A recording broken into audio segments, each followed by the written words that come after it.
Hi, I'm Sharon Landon, and welcome to Old Asian Lady. Today, my guest is Gordon Okumu. He is an environmental analyst with expertise in forest restoration, hazardous waste management, and pollution control. He is based in Washington State. He shares his incredible journey living in the slums of Nairobi as an orphan, surviving 2 assassination attempts, leading to seeking political asylum in the United States. We chat about how he first met my brother on Facebook and how he is now giving back to the people of Western Kenya, ranging from education, healthcare, to community development through his nonprofit organization, Angels of Africa.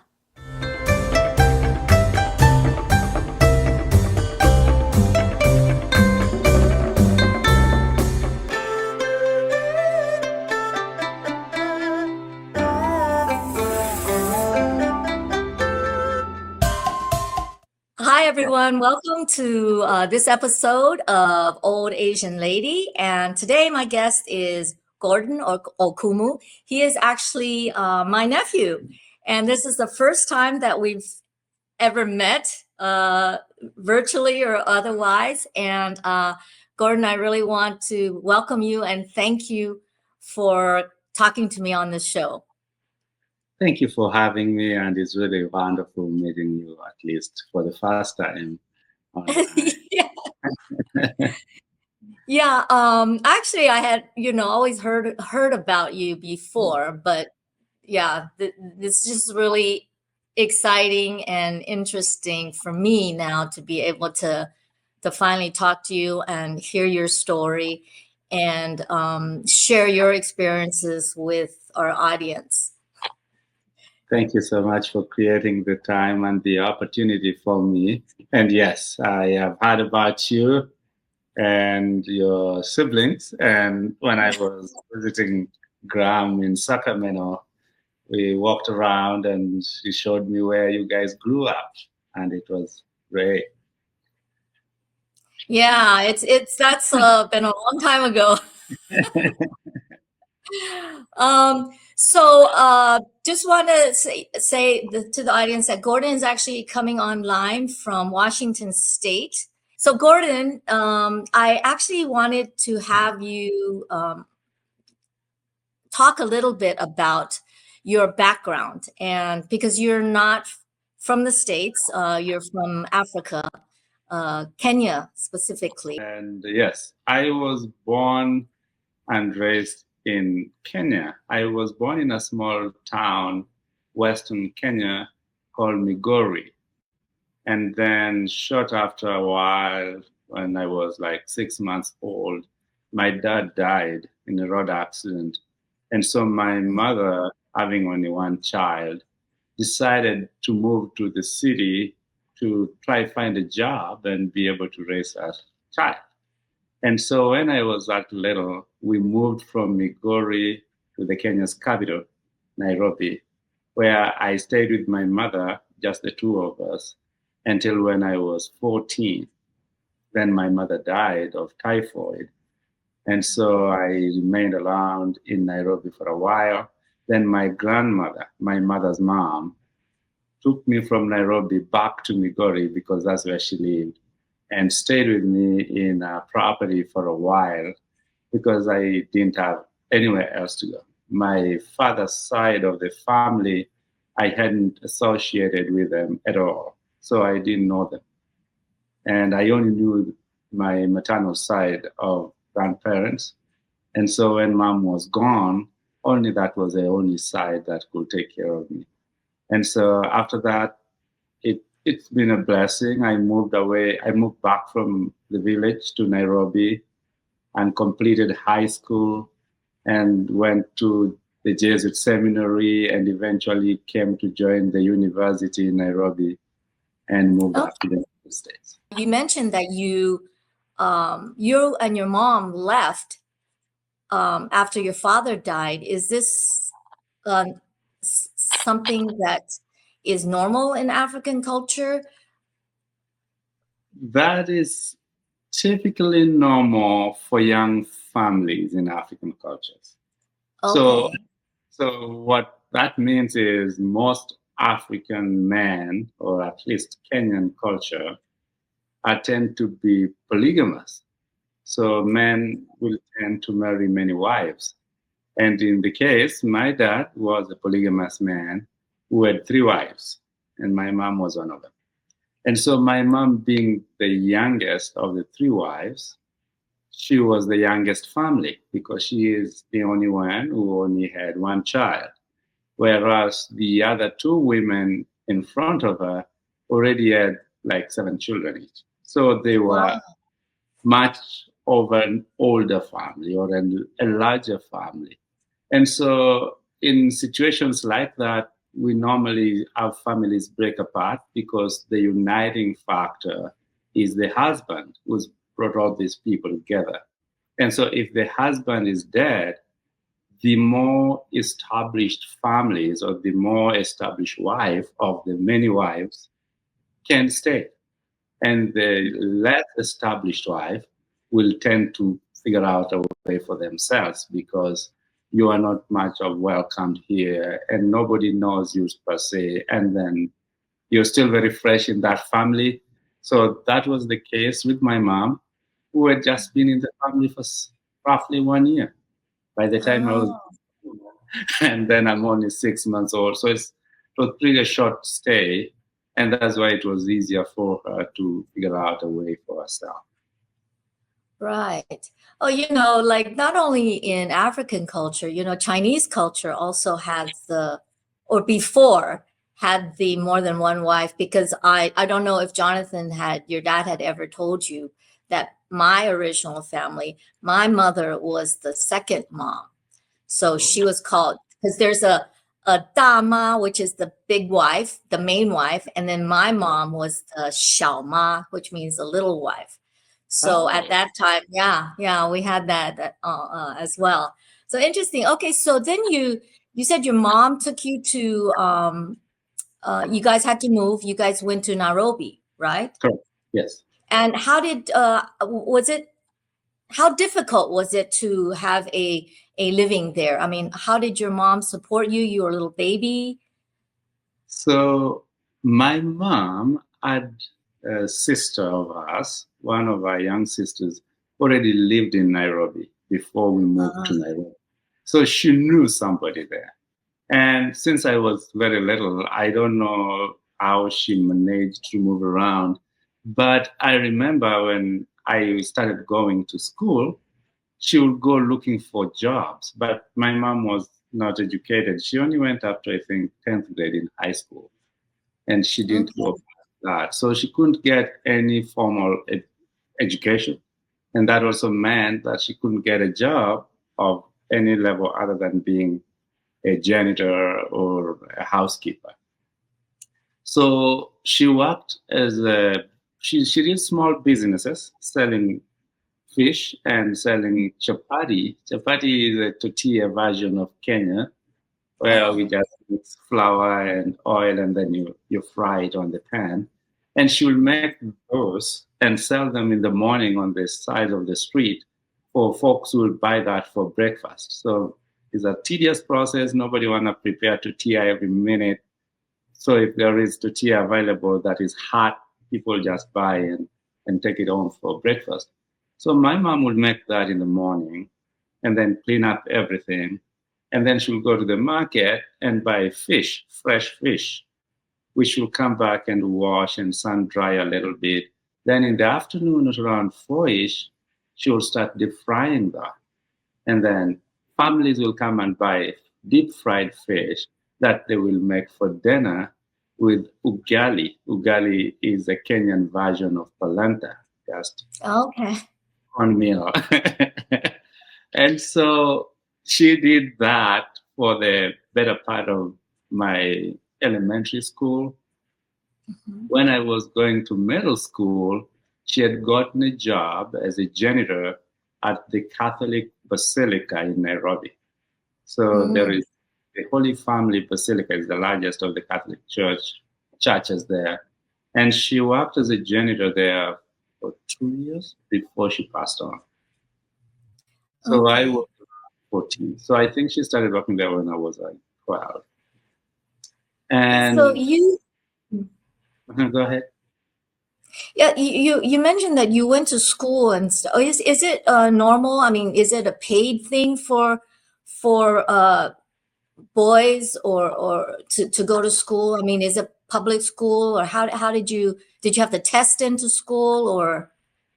So my mom really valued education because she kept telling me every time that we were living poor because she didn't go to school.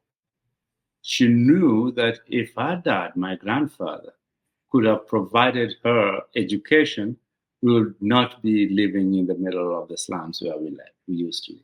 And so she kept reminding me every day that she wanted me to go to school so that I can have a better life, so that I can be a master of my dreams and future. And so from an early age, she registered me to a local elementary school. And actually, she took me at some point to a private school, which was very expensive, although it was only going for like $1.50 per month. For Kenya, that's a lot of money. Yeah. And then when I started elementary school, I went to the local public school. Mm-hmm. And because we lived in Nairobi, Nairobi has much more resources than upcountry where my mom grew up. The schools in Nairobi are taken care of. The government provides feeding program, and there is free books. And so it was much possible for me to go to school, even with the little resources that she had, compared to a child my age in the same class living in Migori or in other parts of the rural country. Okay, so the big city gives a little bit. Yeah, the bigger the city, the more the resources, and mostly the government offices are there. So that's when they pretend to work. They ensure those schools within the cities are at least taken care of. But when you go deep into the country, children don't even have classrooms. Children go to study under trees, even in this age and time. Yeah. Still there are kids who study under trees. So my mom valued education, and she ensured that she provided me the opportunity to go to school. And also she kept reminding me every day that it's only through education that I will be a better person and I will have a better life. And I started creating this dream of a successful me with education. And so that had motivated me to keep going to school. Yeah, this having this dream, did you like write things down, or did you repeat it to yourself? Because they often hear, if you visualize it, of course, and you mark it down. I mean, dreams do come true when you just work towards it. So for me, I don't know. When I was very young, I had this confidence that even my mother didn't understand where I got the confidence from. If you read the first chapter of my book, when we were attending a gathering with one of the cabinet secretaries, a very powerful politician, out of nowhere, I just had the feeling like I want to go shake his hand. He's a very prominent leader with lots of security detail around him. But I was like, you know what? If everybody is shaking his hand and I want to shake his hand, I'm going to do it. And my mom feared a lot because she thought that I was extremely confident in a risky society where someone would assume that I am going to kill somebody because they didn't want people getting close to ministers or government officers. And so when she started telling me that if I got education, I can be anything, then it motivated me even more. I say, I want to be like that guy. I want to be the person that all these police officers will open up the way for. A person that when I walk into events, people will stand up. And it just kept on building in me. And I kept feeling like I will be that powerful person because that's what I thought was success. Well, do you feel like at this point that you've reached a level of success that you had dreamed about? I'm sure there's a lot more to go because you're quite young still, but I feel like I have achieved more than I was dreaming for. The only difference is the trajectory that I had when I was young is no longer the trajectory that I have today. The things that I used to see as the signs of success are no longer the things I see today as the lines of success. For example, in our communities, people are very thin because we don't have a lot of food, so people are afraid. And so somebody who is big-bodied, someone who has grown big belly, is seen as a successful person. And I admired having a big belly and being so huge those days because I was like, that will be success. Not anymore. Yeah, no, it's really interesting because I to see or hear about the parallel type of thinking in different cultures, because actually in China, I think during the one of the dynasties, I'm not sure exactly which dynasty, but being plump, of a woman that was being plump, and it was deemed, she was deemed really beautiful and you know, tummy full and successful and all of that stuff. So that I think that practice is way past now because, but yeah, that's interesting that different cultures will have similarities in thinking that way. So okay, you don't want to be big and plump for sure. It's no longer a sign of success for me. Yeah, yeah. It's like at what point in your life could you think back that you actually changed your thinking about what it meant to be successful, and what, you know, you changed the mindset in terms of finding other ways or going So down a different path? the moment or the point in life where I felt like things changed for me is when my mom passed on. Oh, So because she's the only person I knew, like in my entire life, other than my friends who are my age mates, she was the only adult I knew, the only person I lived with. And my life was around what she knew. I will ask her things about what is voting, what is corruption, what is constitution, everything. So she was the only source of information. And I always felt like she was the only person that I was living for and the only person who was living for me. And so when she passed on and when she was no more, I realized that I was alone in this world. And especially after the funeral and everybody left. And I was now by myself in this little shanty that we were staying in Nairobi.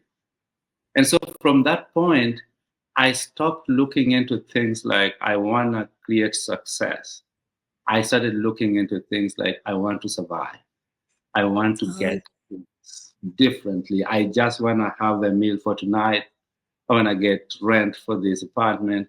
I want to go to school and complete school for my mom. I kept telling myself that I'm going to school for her. I didn't think that I needed it anymore. And right. then everything was survival. And I started thinking widely of what I have to do to achieve an immediate goal to survive from today. And that kind of changed my trajectory. I changed the vision in my mind of what I wanted to do. I started talking to people more. I started thinking alone and making my own decisions. And it has kind of moved me further to where I am today, I believe. So you were 14, you said, when your mom passed away. And so at 14, you had to kind of fend for yourself at one point. You said your grandmother came.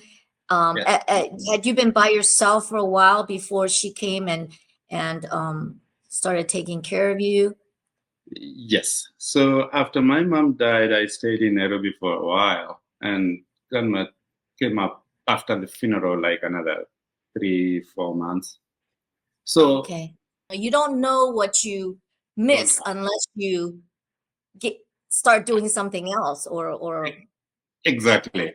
exactly. Yeah. Yeah, because I even remember when I came here and the first time with the Landons, and they had my first birthday. I was turning 30. I never had a birthday before. It's not a thing. Actually, my date of birth was for the government documentation. I needed to get an ID. I needed. Wow. So when we are at the landing in Cottage Grove, then he was like, "Hey, so what do you want for your birthday?" I'm like, "You normally ask people what they want for birthday." Oh wow, this is so crazy. I mean, in my mind, it's kind of crazy because we grew up with that. But yeah, I can imagine. That's so interesting. So going back then, before you met the Landons, you were 14. You did your thing. You said you studied. You were in school, and then you got into a Jesuit Jesuit school. Seminary. Correct. Okay, and that's where you went to high school and college, or how did that? No, okay. So let me take you back a little bit. So after my mom's death, I was taken up by grandma and I Yes. went to Migori, stayed with her for a while. I was now in the 8th grade. And Oh, okay. so I stayed with grandma just for a while and I didn't like upcountry. The situation there was just completely different culture for me. Mhm. Everybody spoke the Luo language. I speak 3 languages. I speak English, Swahili, and Luo. But Okay, at for my that time grand, too. even At, at at that that time, time. yeah, Wow, okay. So you even at that studied time, English in school during yes, yeah, we were and taught. that was that a requirement? Or was that It was, something elementary school, you had to do it? it was required. The only Or thing is required? we only speak with a different accent just because we speak other languages. But English is not new to us. We were taught English from elementary school. Okay, okay. Yeah, interesting. And so in the village, of course, kids are required to learn the same things the Nairobi kids are learning, but they don't have the resources to speak English when everybody around them speaks Luo, and that's the only language they know. So if you take a kid up country, their counterparts there speaks English like a second language, and this kid from Nairobi will seem so smart in comparison to other kids there. And Right. I didn't like it. I felt like I'm losing what I already know. I'm not learning anything here. And Mm. I kept hearing my mom's message in my head that you need education to have a better life. You need education to be better than this.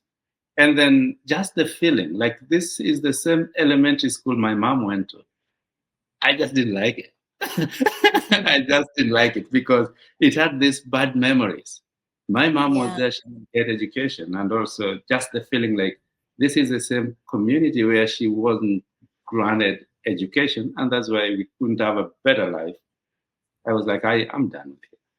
So I told my grandma that I wanted to go back to Nairobi. And our question was, why and how will you survive there? You need to have rent, you need to have food. But if you're staying with me here in the village, you're not paying rent, you don't need to care about food, and you're going to. And I'm like, sure, that's for sure true. But I'll get it, I'll survive. And she was like, okay, if you can get your bus fare from Migori to Nairobi, you're fine. I'm not giving you that money, but you're free to go. And Wow. so I asked my cousins because grandma was taking care of so many grandkids. I asked my cousins to help me to get the money. So we made charcoal. So here Mhm. people use coal, I think, coal for warming up the houses. Over there we cut trees, then we burn the trees to make charcoal. Okay. Oh. And at that time, grandma's property was vast and was full of very many native trees. It was just a Mm. forest. So she always wanted us to clear some things up so that we can plow the ground and plant food. So we cut down some trees there, and my cousins helped me to put them together to burn them and to make charcoal out of it. And I think we Mhm. made 2 bags or 3 bags of charcoal. and carried them from my grandma's house to Migori. Migori is a little town. So grandma is completely another 10, 15 kilometers out of Migori town. So we went and sold this charcoal, I think for 100 shillings, 150, equivalent to $1.50. And that's all I needed for bus fare from Migori. and, and I so mean, if you have the will, you'll find the way, right? you got Okay. it. So you got the bus fare. You're in In Nairobi. You go to, I got the bus fare. Then my grandma is a devout Catholic, very prayerful. So the night before I left there for Nairobi, she prayed for me to have a safe journey and to be safe in Nairobi. And she gave me, I think, 2 tins of dry corn, a chicken, and some potato. fried chicken or a already killed chicken? A dead chicken? I like live chicken. They just tie the legs and you're like, yo, no. Wow, And then... wow. That's actually a lot, right? I mean, in terms of food. Yeah. Yeah, and so she got me that. She got me some yams, some cassava in the bag, and say, okay, you can go start with this, and maybe sometime I will send you some food over there. And I was on my own. And so I took this bus that took the whole day, 12 hours. Wow. From Migori to Nairobi. That is the same distance from, say, Seattle to Eugene. Mm-hmm. It's less like, say, San Francisco to LA is like something you would normally take 5 hours driving. Yeah. 12 hours. Mm-hmm. And then I go to Nairobi. I do not have a place to stay. Remember, my mom had died. Our place has already been rented out, and I have no money. But I had this dream and imagination of success beyond measure. So I still had so many friends whom we've grown up with. And so I looked for them. There's one notorious kid in the book called Jackson, whom I looked for, and I stayed with them for that night. And the following day, we started looking for a small shanty for me to rent. And, since I'm tall, you've never met me in person, but I am almost the same height as John Paul. Oh, whoa. That's like 6'5" or I'm 6'3". 6 foot 6'3". Okay. Yeah, it's still tall for me, no matter what. So I was tall enough that in Nairobi, I could pass for an adult.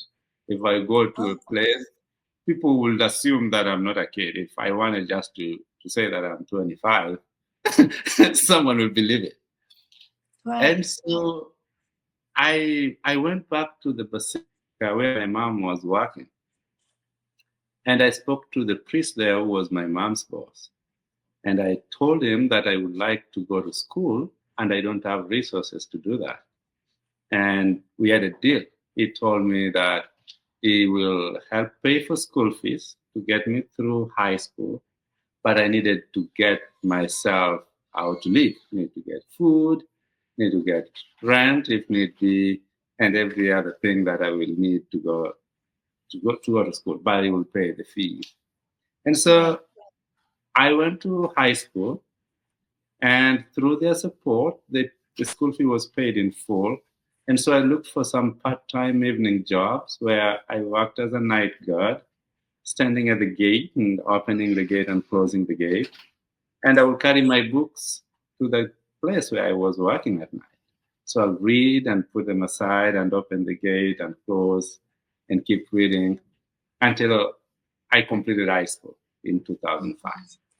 And so that was the process. There wasn't, it was still a private school, but it wasn't a Jesuit school. So for my high school education, it was just a local private school within the slums of Nairobi where I grew up. Okay. So after then you graduated there, you went straight into college. I mean that I don't know if it's free there or you have to also pay.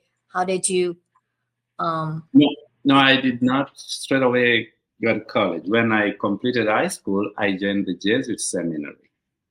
Okay. So the Jesuits' requirement was you had to be at least high school graduate to join. I wanted to be a Catholic priest. So they would admit people at different level, even if you have graduated college, but the bare minimum was at least high school diploma. And so I started talking to them when I was in senior. No, I think I was junior in high school. And I got my admission granted pending my graduation high school.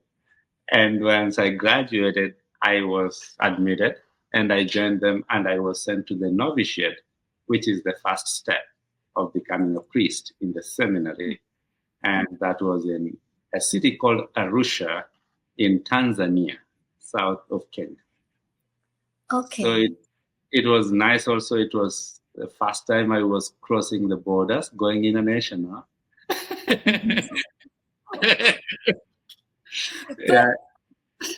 The beauty or the ugly part of living in the slums. There are two sides. The first side is like there are no amenities, like no water, no clean drinking water, no running sewer or everything. Everything is everywhere. So that is not comfy. That is terrible. The good side of the slum life is things are very easy. You don't need to have a lot of money to survive there. You don't need to pay rent every day. You can pay rent if you want to, but if you don't have rent, you can figure out ways around it. Oh, they're not going to kick you out. No way. Sometimes they might. It depends with your level of the fear. We say, if you're confident enough, they won't try anything. But if you're fearful enough, then they will take advantage of the fear. And then the meals, the food in the slum is very affordable. If I give somebody today $1 and they have a family, say a family of 5, that will be enough to feed them for the whole day. Right. They will get little things for 50 cents and 20 cents and 2 cents there and get some for a loan that they will not pay later.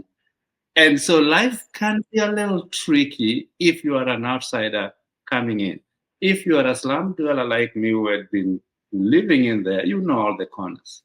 And so the only trick was your safety, because there's like the police fighting people who are like running into the slums after committing crime, or there's a stray bullet that can just get you out of nowhere. And things like those, and just the insecurities in the slums. And those ones we prayed and God protected us. But life was a little comfy to us because we didn't know what comfortable life meant. So we didn't know what we were missing. Yes. Yeah. I just want to ask, was this being a priest a calling that you've had and you've had a deep feeling that you wanted to do and believed it, or was it something out of necessity that you had to, make a living, survive, and the opportunity was there? I will say it's both. I will say it's both because all my life I had been assisted by the priest who got me to go through high school, the priest who gave my mom a job, the priest who participated in the funeral and paid for the public cemetery where my mom was laid to rest. And so there was so much of priests in my life. Right. And then when I was now in the seminary and I started shopping around for seminary, when I was in high school and I started shopping for seminaries, then I also engaged with so many priests. So first, it felt like this is the best profession because these are folks who are really helping people and I am a beneficiary of their kindness. But also, I felt like this is something that if I join, I will be safe. I will have enough for myself to a point that I can help other people. So to answer your question, I think it was both a calling because of my connection with them, but also it was security to ensure that I can also have a better life because there were promises that were coming alongside that admission. Okay. Now, I mean, we're talking about priests and whatnot, because, you know, Jonathan, my brother, your dad, is a chaplain. So was it through that you met him, or how did you end up meeting or Okay. connecting with him? So this was, and still stands to me as a miracle. So when I was in the seminary, and now we are at the first part of our novitiate, and we have gone through the 2 years of training into initiation into the seminary, and we took our vows. I started disliking the seminary. I started disliking the seminary, even though there was that security. I felt like the support that we were giving to the people outside was insufficient. Even though I was very lucky that when I needed help, I was sufficiently assisted. But now that I was in the Society of Jesus, the Jesuit, and I was inside, I felt like there was a lot of conflict between what I believed when coming in and what I'm seeing now that I'm inside. Yeah. And so, due to that conflict, I was like, you know what? I don't think I want to be a priest anymore. I want to be something. I want to be a leader who can make a change through actual actions rather than through prayer. I felt like we were so much dwelling into prayer and doing so little that could make a change. So this was because as a seminarian, I was working with people suffering from HIV and AIDS in Africa. So the Jesuit, there is another branch of the Jesuit called the African Jesuit AIDS Network. Is a nonprofit branch of the Jesuits, which typically works with families and folks who are suffering from HIV and AIDS. And I was only 22, 23 at that point, and I had officiated several funerals of people dying from HIV and AIDS. I'll be sent Was that into during the period? I'm sorry to interrupt you. Was that during the period when Africa became known as having so many cases of AIDS, or was it already after that? that was already out. Oh, okay. The time that Africa was just like a pandemic was early 2000. I was still in elementary school. Okay. Okay. So you had to officiate over a lot of funerals, and that also. And I'll be going to homes every day, praying for people who are dying, and I'll see the pain and all the agony that their families are going through, and giving them a word of hope, whereas there is nothing. You know, when I'm like, oh, things will be fine, when I clearly know deep down my heart, nothing is going to be good here. Yeah. And then tomorrow, I am back with the chrism oil. I'm anointing them, and they're dying, quote unquote, in peace, which I still doubted. Yeah. And so these things conflicted my abilities to believe that I was in the right path.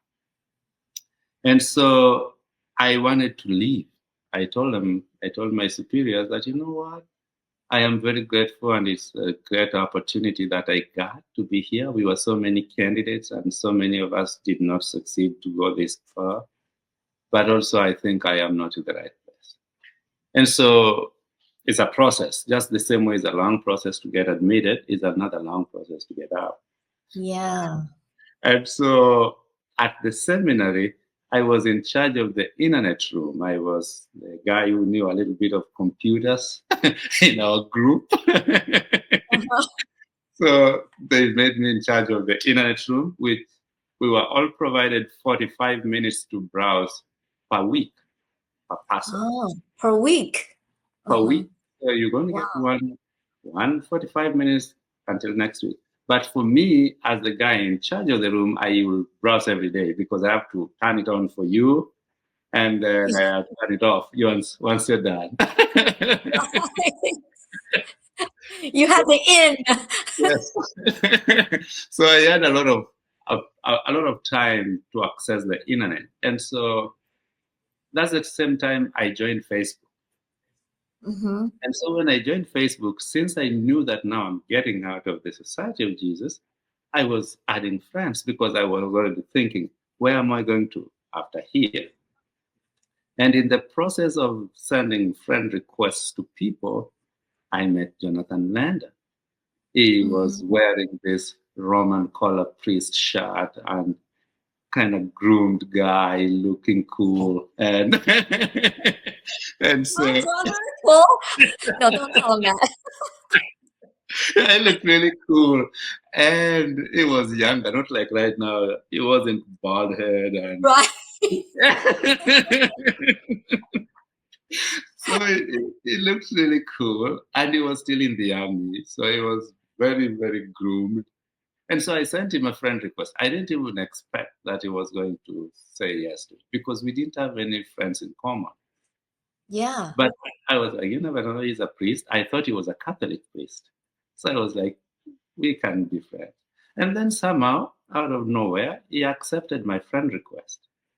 And then after accepting my friend request, I say, hi, Father, my name is so and so. I introduced myself to him, assuming he was a Catholic priest. Then he said, Yeah. "Oh, I'm not a Catholic priest, but I am a priest." That he told me his church. And then that one opened our story. We started discussing about his church and my church, the Catholic Church. And then he told me that he was in the army. Then he told me that he has kids. And I was, oh, I am a Catholic priest, and in the Catholic Church, priests are not allowed to marry. And then we kept talking, and there was so much to keep us going. And then as we kept knowing each other, I was also getting closer to my day to depart from the seminary. So I told him that, hey, I've been in the seminary for this long, and I've been thinking all these conflicts in my head, and I am going out of here. But just FYI, I wasn't expecting him to do anything about it. It's just like he's a friend. They're telling him what is going on in your life. And at that time, he was in Kuwait. I think he was in active duty. Mm-hmm. And he also told me what he was doing in Kuwait just for me to know, not for me to do anything else. And so after that, I left the Society of Jesus, and the Catholic community in the neighborhood where I grew up were very, very disappointed. So they didn't want me to be back there because the history I got was that I was the first person from Kangemi. Kangemi is the neighborhood where we live, to join the Society of Jesus, ever since it was started in Africa or in that part of the African continent. Mm-hmm. And so they thought I was going to go through to becoming a priest. And so getting away from it disappointed them big time. And Yeah. so nobody wanted me there. And I also did not want to go to a church where people are looking at me like, oh, who is this guy? And so, because now I have a new friend who is a priest, we will talk about what I'm going through in my Catholic faith. And then he told me about his church. He told me, oh, by the way, our church is very small, but we have a parish in Kenya. Maybe you might go there. Maybe you might like them. Maybe they might be interested in your knowledge. And I went to the CEC in Nairobi. He introduced me to the bishop and the pastor there. And I started worshiping with them because now this was welcoming. It was a small church though, and I could use my skills and things I wanted them to do. And through that friendship, Jonathan helped me to get sponsorship or scholarship from here. So that From the States. Yes, from the States. Yeah. Okay. Yeah. Yeah. That got me to go to college. So we continued being friends. And as we kept talking, I told him I would like to go to school to become a journalist. I wanted to be a writer. And he's like, okay, go ahead and find a college. And I applied to several colleges and I got admitted to one. And talked to his friends and neighbors and parishioners, and they supported my college. And so that is how I ended up in college after getting out of the Jesuit Seminary. Oh, okay. Well, that's interesting. So, so you went, they raised enough money for you to go to college, and then you studied, I think communications or social media or something like that. And was Journalism. there, oh, journalism? Okay, journalism. Mhm. And what was the reason for that? That you picked journalism? Was it to be able to tell stories, or to, you know? Uh, when I was getting out of the Jesuits, I already knew that we had deficit in leadership. I just felt like we are lacking something in leadership. And I had this passion of leading people and telling people how to do things differently. But I needed the skills of communication. I Mm. thought that I didn't need to learn to be an engineer or to do research because so many researches have been done. We have not implemented any. So I thought that instead of continuing with doing more research on how to do research and how to implement things, we need some way of communicating what we already know to the people and helping people to implement this. And I had the passion of leadership. So that's why when I got the chance to go to college, I thought, I would like to be an informer. I wanted to work for a media house. I wanted to be a journalist so that I can use that opportunity to communicate to people and report information that people are not finding and just be factual in giving out information that is necessary for development in the community. So that's why I chose that as a Okay. program of media studies. So once you got into journalism or graduated, you got a job right away with reporting newspaper or a media company? So I got a job that was not really a job. It was something like an internship. It was half Okay. and half of a job with the Mhm. Kenya Conference of Catholic Bishops. Oh, back to Back to the Catholic Church again. Catholic Church. Yeah. Okay, interesting. Yeah. Yeah, so with the Kenya Conference of Catholic Bishops, they have several radio stations. I think they Mm. have one television station and they have a newspaper. So I didn't want to do radio or TV. I didn't want to do the broadcast journalism. I wanted to do print media. And so I worked for them in the media, in the newspaper space where I was both assistant editor and I also designed just the outlook of the newspaper. Hmm. And I worked with them temporarily until 2015 when Pope Francis was visiting the United States. Hmm. And so Pope Francis came here for the first time in the fall of 2015. And at the same time, I came to the United States for the first time. So Oh. I was coming to the United States at that time as a reporter for the Hmm. Kenya Catholic media. And it's Ah. because Pope Francis is the face of the Catholic Church on earth. So anywhere the Pope goes, every Catholic fraternity sends some media reporter for their media house to report. And so that was the first time I came to Philadelphia. And then Hmm. after attending the event in Philadelphia, I took a bus, Greyhound bus from Philadelphia to Sacramento. Wow, cross country. Cross country trip that lasted More than 12 hours there from your first. How long was that? Greyhound. one, Gee. one full week, 7 days on the road. Wow. So, Why your bus trips got longer? What happened? so actually, I was here for a full month from September, I think, 19 to December 19. And half of that time I was on the road. Really? Oh my gosh. I took a Greyhound bus from Philly to Mhm. Sacramento took 7 days. Then I think I stayed in Sacramento for 2 nights, then took Mhm. another full day drive from Sacramento to Eugene, Oregon. and then I stayed with them for 2 nights or 3 nights, 2 nights.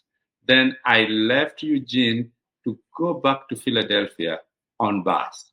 Whoa. Well, I just have to reiterate then that you went to Eugene, you went to Sacramento, but then Eugene was Jonathan living there already, right? Yes, yes. Yeah. So you went to Sacramento for. I went to see Graham and Okay. Eugene. Okay. And Okay, so, but at that time you already knew my parents then? yes. So Okay. So before I came here, I already knew them from 2010. We had known each other for 5 years. Okay. But we were only talking on Facebook. Mm-hmm. We will call each other. And I think your parents, Eugene and Grandpa, will donate toward the kiddie that was helping me go to college. Okay. They were supporting a little bit. I don't know by how much or how much the contribution was. But I know that they supported my education through the foundation that Jonathan started. And so when I was coming, I only knew those three people. The family in Sacramento and the one in Eugene. Yeah. Oh, amazing. You went all across country. You know, when you went there for the job or as the reporter, is the visa situation was you got a visa to work there and you could stay there for a certain period of time that allowed you to travel, I guess. No, I only had a tourist visa. Okay, at a the tourist. time that allowed me to visit the United States for 6 months, just as a Okay. tourist. And the reporting job, since it wasn't a job done in America, I wasn't earning anything from here. I was doing it for the Kenyan media, the Kenyan Right. Catholic media. So I did not need to have any permit for it because I wasn't hired here. Right. And Okay. so after that visit, I went back to Kenya. I reported to the Kenya Conference of Catholic Bishops about the visit of Pope Francis, which was the reason why I came here in the first place, and went back to my life as usual. And now, because I had interest in politics, I wanted to run for a seat of member of parliament for Migori, where my grandma lives and where I was born. Politicians who are running against me kind of got jittery. They became fearful, thinking that my just concluded visit to the United States was to fundraise for my campaign. And they thought that I had made a lot of money out of that visit. And so they feared that I was going to beat them. And I was still very young and innovative in a way in comparison to the folks who were running against me. And so there was twice attempt of assassination. Wow. But you weren't really anybody at that time. You were just a journalist, but it went that far that, I mean, you were trying to apply for, run for office, but. Yes. So that trying to run for office and the support that I was starting to accumulate at the grassroots level scared the people who were already in office, especially the incumbent. And also when in the United States and having taken that cross-country trip from east to west and taking picture of every state and sharing on social media because I'm just happy to be here. Right. Meant to them that I was fundraising in every state that I paused to take a photo. Oh my gosh. And that I had so much support. And out of the visit, I was also able to access the place where Pope Francis was because I was a representative of the Catholic Church as a writer. And so there was a picture that we had taken or was taken that I was in with Pope Francis as well. And as naive as I was, I shared that one also on social media. And it was like, oh, this guy is even connected to the Pope. This is not.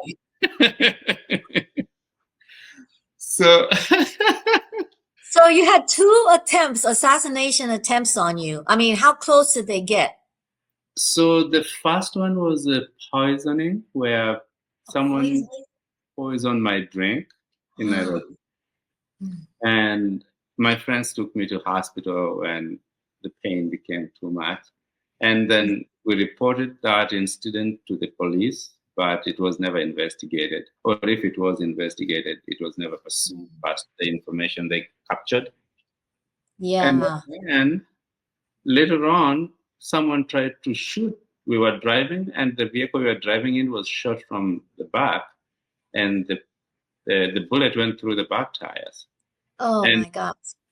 at that point, we were like, you know what? If I continue hanging around here, I'm gonna die before even the election.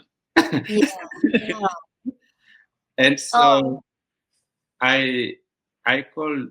I think I called Jonathan, and I told him this as well with my friends in Nairobi. Like, hey guys, what do you think I should do now that the situation is getting out of hand? And Jonathan told me the best you can do is just get out of there. First of all, get out of politics, stop campaigning, and yeah. probably come back to the United States and be safe. And Graham, your mom, also was just like, get out of politics. Politics sucks everywhere. Yeah. And so that was around November, December of 2015. And so I decided to go under the ground and hide a little bit from them, and left the country 2016 in February. And I was like, I'm gone for good. So I moved out to the United States permanently to seek political asylum in February of 2016. 2016. So how long is the process? Oh, that one takes forever. Takes forever. Wow. That one takes forever. So I came when Naomi was having a wedding. The time we got married in Virginia. That was the same time I came here. And I took another bus ride from there to Eugene in 2015 because we didn't have enough money to afford an airplane ticket. Right. So it wasn't like I'm enjoying the road trip. It was too much of a road trip. Right. Another 7 days or so, right? A week. Yeah, A week or so. It was too much, but it was okay.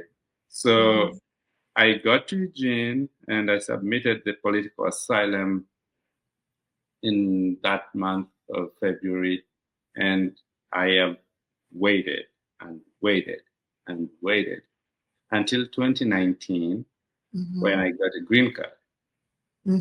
But the asylum is still pending. Oh, wow. So later on, we got married in 2021. Your wife, Robin, right? Okay. Yes. And so through our marriage, I became a citizen.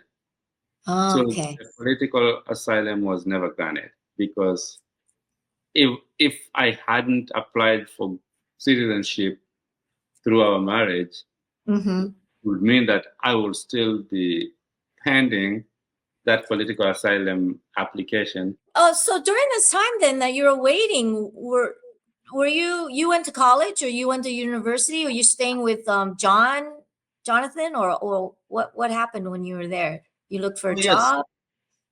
Yeah, when the process of waiting, because it was a long process of waiting, I registered to the university in Eugene. I went to the University of Oregon. So because I already completed my degree in media studies, I wanted to transfer it to something I can use here, because I tried to get jobs as a journalist or a writer, but I couldn't because of my accent and my writing style. That's what media houses told me openly from Eugene. They're like, you're so difficult to understand, and the way you write is also so difficult for us to understand, because I was taught to write the British way. I want someone who can write the American way. Yeah. So when it came clear that I wasn't going to get a job as a journalist or a writer, I decided that I wanted to go and change this degree to something else that I can use. And so I did global studies at the University of Oregon with a focus on environmental diplomacy. So I thought that, caring for the environment does not really care about my accent. The environment. The trees won't know. Right. Yeah. Yeah. And so I completed that. And then I moved to Washington, where I now work as an environmental investigator for the local government. Okay. Investigating. Yeah. We are investigating environmental petty crimes, which in this case is dumping used oil into the catch basins or not properly taking care of the hazardous material like throwing car batteries or dumping tires into the river, such kind of environmental issues. So within King County where I work, we ensure that small businesses that are meant to take care of those, like auto repair shop or auto body shop, are supposed to properly dispose of. If you take your vehicle for oil change, they are supposed to properly dispose of that oil. They're not supposed to pour it out somewhere in the ground. Right. So that's what I do. And I am also in grad school, which I'm finishing next spring, where I'm doing a master's in public policy. Public policy. Oh, does that go into politics again somewhere? No, this one is going to be environmental policy. Okay. It's related to government. Yeah, I wanna work for the government. I like rules and I like creating policies. I am a street level bureaucrat. I apply rules at the street level. Yeah. I mean, do things like that, these petty crimes, is that a common thing then that keeps you busy? Oh yes. In your job, really? Oh yes, it is, because what happens then? Do they have fines? Do they get fined, or do they get warnings, or both? So we have the first part is educational. So if I get like a business dumped used oil in a catch basin, for example, the first thing is either they didn't know or they were trying to avoid expenses of properly disposing of it. So we will assume that because they didn't know. We won't just start by the negative. So if we think they just didn't know that, we will give them support, train them that this is not right to do, help them to reach out to the companies that can properly recycle it, and give them money to do it. Yeah, the incentive. Well, that's important. Like educating people and giving them a reason. Providing the incentive. Yeah. If now they repeat that again, because now they're a repeating offender, then they will be ticketed and they can lose their business, their license for that business, and they can be prosecuted. So it takes so many levels of helping them, because that is how the government is structured here. We just don't punish every offense. We ensure that they understand what they are supposed to be doing. You got a certification, a graduation certification. Then when Jonathan told me about adopting you, and I was really quite surprised. I didn't know that was something that could happen, especially since you're an adult and things like that. I mean, how did that come about, and what was your thoughts when he brought that up? I'm assuming he gave you a choice. That's for sure. The same way you're feeling is the same way I thought. I didn't know that you could adopt an adult who is in good state of mind. I thought you can only adopt children or adults who are in need of help, like people who are suffering mentally or physically.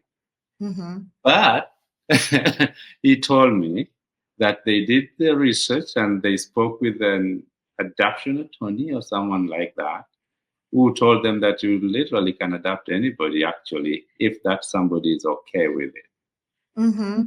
Now that they already went through that process, they asked me if I were okay with it. And of course I was, because there is nothing I'm losing. They've been supporting me all the time. They've been my parents forever. And so it was also very simple. because I am not living in their house, so they didn't have to prove that their house was conducive to care Yeah, for me. yeah. Put you in that room over there in the corner. They would keep me in the closet. So,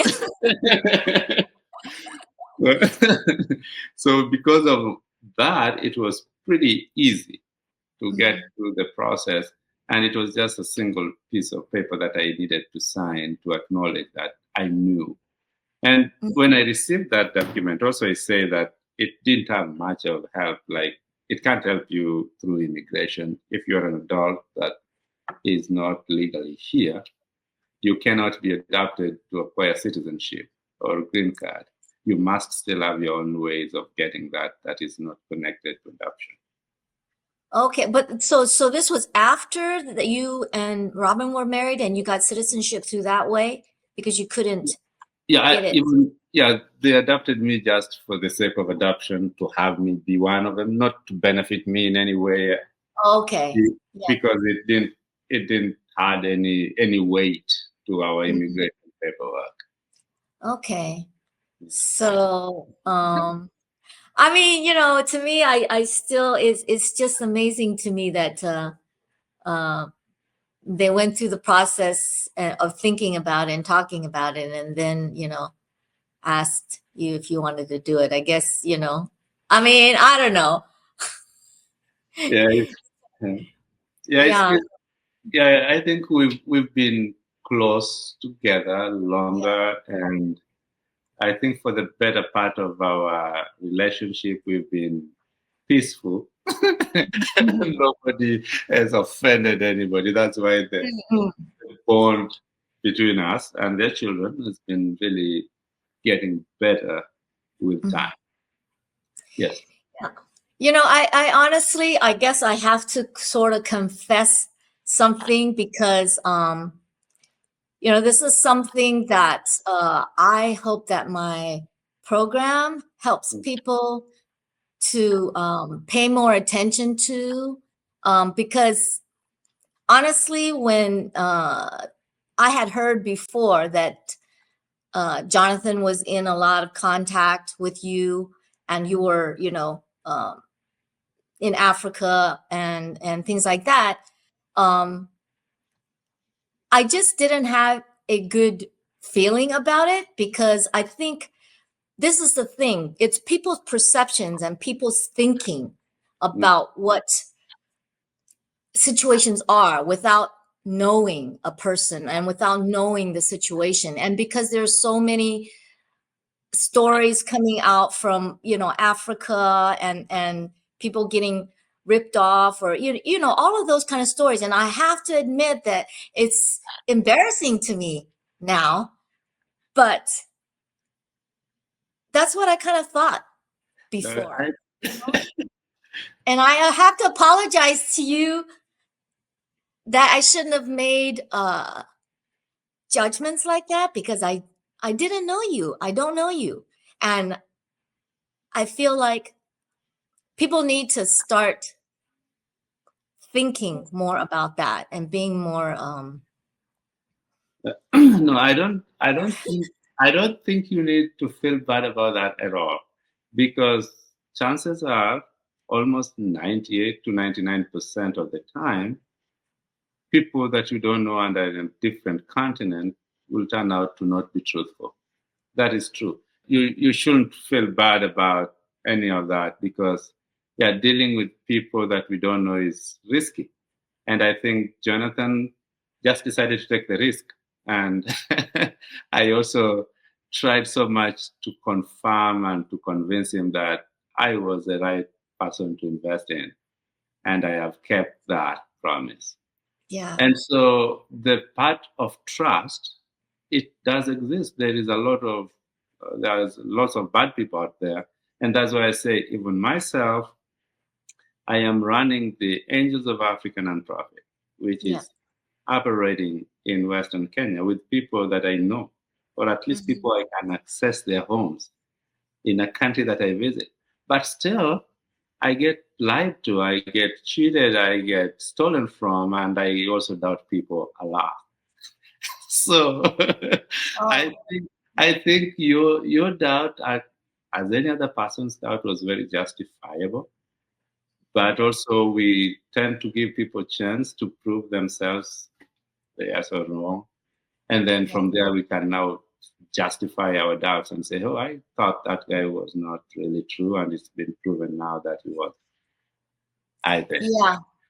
Yeah, I think this is the thing is that people a lot of times people do rush to judgment, and like as you said, nowadays there are a lot of things out there, but through my old Asian lady program, I just want people to be more aware and maybe change their mindset and change their perceptions about that. Not make snap judgments, but Correct. thank you for absolving me of my guilt. But no, you mentioned Angels of Africa. This is a nonprofit organization that you started, and why did you feel that did you have a feeling or a need to do that to help, or what was your reasoning for starting that? Yes. So if I take you back very many years ago, when my mom died because of typhoid. Typhoid is a disease, a waterborne disease that you get if you drink contaminated water. And so it is very easy to treat if you have some, I think, $40, you can get cure, not just treatment. And you can also avoid it completely by just drinking clean water, not contaminated water. Yeah. And so I have been thinking all these years that it needs to be done. We need to do something to protect people from getting, from drinking contaminated water. And so when I moved to the United States and I started getting some stability here, I decided that I wanted to drill a community well in Western Kenya, where my mom was born, where I was born, and ensure that folks there can drink at least some non-contaminated clean water so that they don't get diseases that will kill them young. Yeah. And we raised enough money. We were able to drill the well, and we were able to train the community of how to take care of this well that is theirs. And out of that, we kind of continued with the passion of wanting to do more. And now we decided that we want to plant trees, because when we were drilling the well, it was so expensive because the ground was bare. All the trees had been cut, the ground exposed to the sun. And so we planted trees, and now the program, because all we needed was well and the well was ready, and now we were left planting trees, the program turned to be now just a tree planting entity. And I still will go to Kenya and plant trees and be done.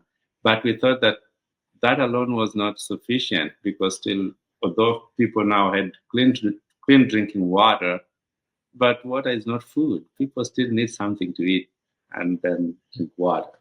So our nonprofit started giving people small micro loans, which will be giving someone like $10 or $20 to do small businesses.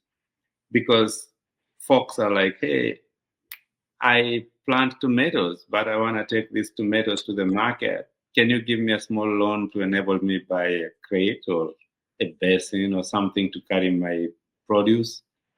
And so every person had an idea of what $10 or $20 can do for them. And we gave several people some small loans to get started. And that sent out the message about our organization to many people who wanted to participate. And so we started planting fruits like avocados, mango, papaya.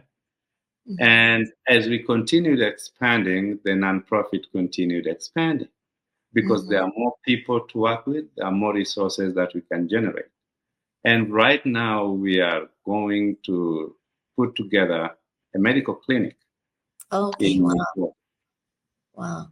And with the medical clinic, also the book that you're reading has been published with our branch of Angels of Africa Press, which is part of our nonprofit expanding and deciding to do publications, and we shall write other books and publish other stories. And we believe that as we continue growing, there is more to do. All these things are the same things I wanted to do if I were to be elected a leader in that community.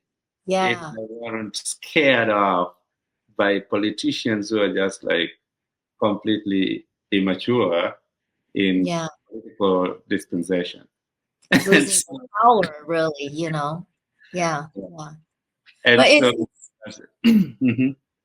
yeah, it's just interesting that you're doing what you actually wanted to do, you know, because from the beginning, it sounded like you always wanted to be really hands-on in terms of making a difference and helping people. And because your path diverged, you know, because of trying to be, I mean, almost being assassinated, it's come to this. So it's so interesting. Out of the projects that you've done so far with Angels of Africa, and which one, if you can, you feel like made the most impact? I guess the medical facility hasn't been built yet, right? No, that's not yet.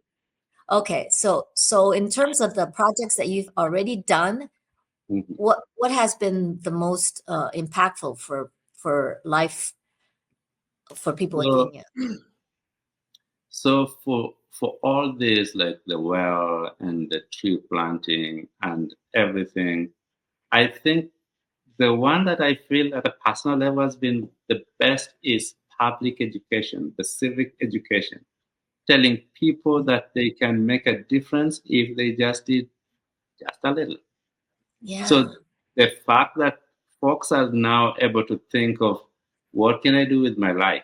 Can you support me to achieve this? I have this idea to do.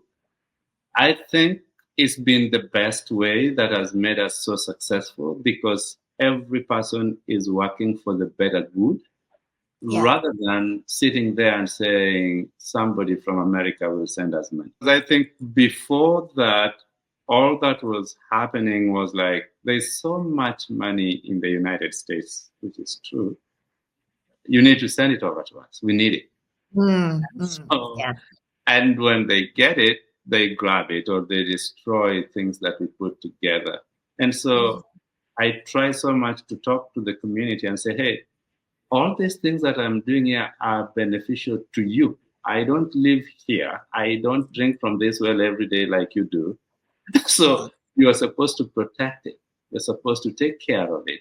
It will make your life better. And I think it was a little not clear to them at the beginning, but these days is a little clearer. I see people protecting the resources that Angels of Africa has, like their own. And some people are even donating land and say, hey, I have this thing, I have nothing to do. Can Angels of Africa put it to use that can make it better for all of us? Because they have the knowledge that something can be done better. Yeah, I think that's so important. Education or knowledge or training, that life can be different if you just put a little bit effort in. So how often do you go back to Africa? I mean, you have to oversee this, right? You started the organization. Yes. I go to Kenya every year. And on Monday, next week, around this time, I'll be flying to Kenya. Oh, really? How long will you be staying? I'll be there for a month and a half. Wow. Wow. So within that period of time, is it to deal with the building of the medical facility? Yes, we are going to just do groundbreaking for the medical facility. We are going to plant more trees. We are going to build a house for my grandmother. And also we are going to get some medical permits from the Ministry of Health in Kenya, because we have to give them our plans ahead of time for them to approve, so that once we have the facility, they can give us medicine to give. They can give us also vaccines for the children to be initiated from our facility. So I will be doing lots of meetings with the ministries of health, and also dealing with engineers to come up with drawings for the building. and supervising tree planting. And so Oh, it's going to be a busy month and a half. wow, I can imagine. So there's no fear at all going back that, you know, somebody's going to be after you or anything, that you have money now or whatever. No. Yeah, right now the political enemies are at peace because they know that I'm not seeking election. I'm not Wow. putting their seats in risk. I have Right. told them that I'm not interested in running for any office. And that Yeah. has kind of kept them really at peace. Are those people still in office, the ones that tried to assassinate you before? No, the guy who tried assassinating me lost the election. And Oh, he lost. Yeah, he lost Oh, the election. okay. But he's Wow. still in the community. Oh, I mean, it's like, you know who they are. And it's, I mean, do you ever, I mean, it's just weird. You know that they're there and that they did that. And is that something that's just part of life and that's how it was. And it doesn't matter now yeah, it's water under the bridge. The journey that you've been on and are still continuing is just really amazing. And I hope maybe, some other time we can continue talking a little bit more about Angels of Africa, and maybe some other topics. But if someone were to really wanted to find out more about what you were doing and for Angels of Africa, where would they go? You can go to our website, www.angelsofafrica.org. And Okay. I try to update it as frequent as possible. Sometimes it might be late, but information that is there is up to date. Okay. And then if somebody wanted to read your book, Crossing Waiyaki Way, can they get it on Amazon or will? Yes, you can get it on Amazon, or if still in our website, you can have a Okay. link that is directly takes you to the Amazon website. Okay, great. So what I'll do is I will put the links on our website or on our video under these videos so people be able to find you. And I know it's late over there, so thank you so much again, Gordon, for chatting with me today and sharing some of your story. And thank you all for joining us for another episode of Old Asian Lady. We'll see you next time. Bye-bye. Bye bye.